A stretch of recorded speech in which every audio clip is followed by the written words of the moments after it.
Hey there, cats and kittens. This week's movie review is Harry Potter and the Deathly Hallows, Part 2. A Warner Brothers film.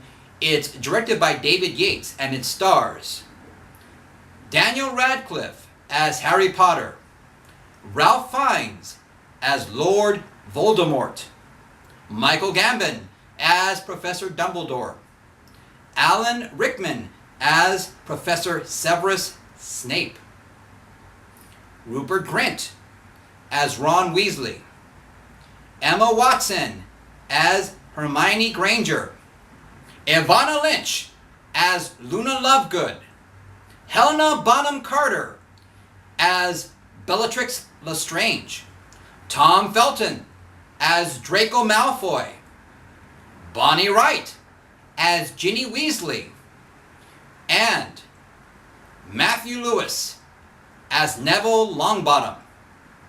Let's start with the performances. Well, to begin with, Daniel Radcliffe had the spotlight on him. He carried the film extravagantly well, and you could see him as a character who's carrying the weight of the world, but he can tell the end is near.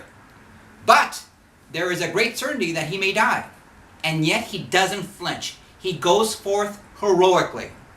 And so this is really a wonderful spotlight on Daniel Radcliffe. He did great.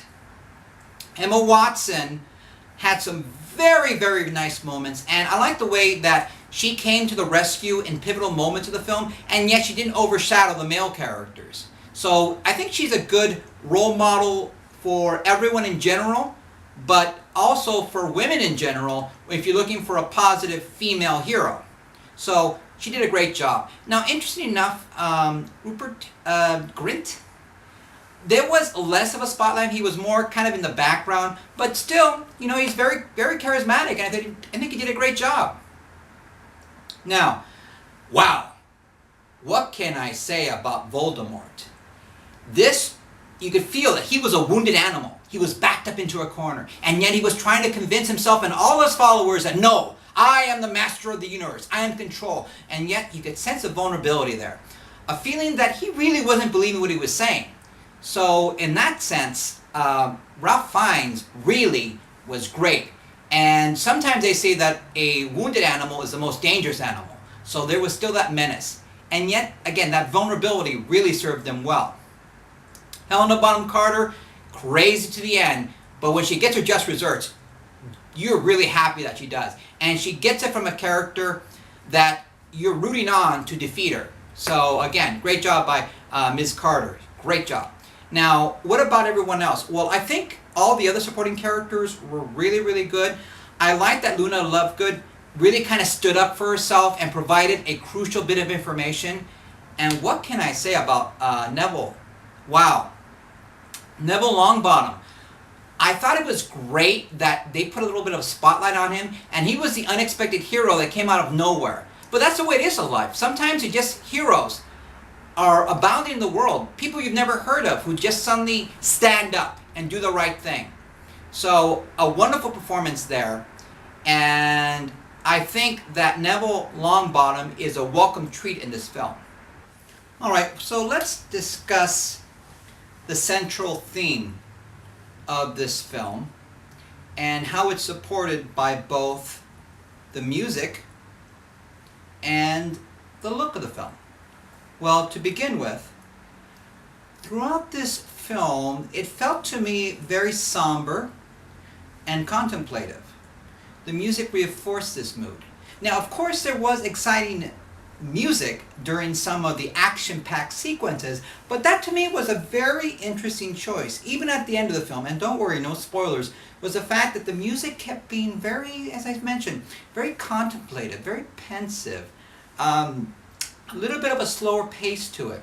And I thought that was an interesting choice because if I had to say anything, it was an excellent film. But again, just this idea of contemplation, reflection, really making you think about the entire film series. So yeah, because you know, at no point was a film music ever snappy or peppy. So I thought that was an interesting choice by the filmmakers, and again, good use of in the color palette of the film, blacks, grays, and there was a lot of shadowing, especially in the beginning of the film. Great use of shadow.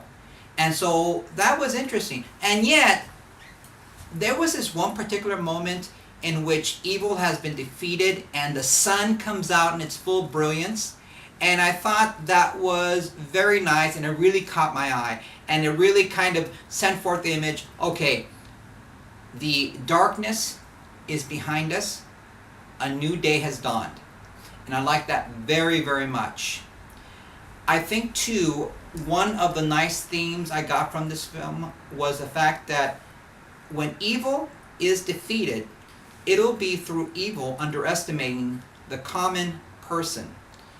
And I think really this was a victory for the common person in this film. Of course, Harry Potter, was the great hero of the film, but yet Harry Potter could not have done this. He could not have achieved his great victory without so many people who believed in him and believed in what he stood in. And so I think it's great because ultimately evil will be defeated, but it'll be through us, the common person. And I think that's a great message just to kind of send out to the world. Am I going to miss this film series? Yes. Do I see a bright future for all the stars? Yes, I do. Can I recommend this film? Yes, I can recommend this film. It works on many different levels. The performances are strong and some interesting directing choices. So, I'm going to give this film a solid A. Should you see it in the movie theaters? Yes, you should. Should you see it on Netflix? Yes. I think it's a worthwhile investment of your time, and you'll be glad that you did. Alright guys, well, I think that's all for now, and I'll be talking to you very soon. Bye.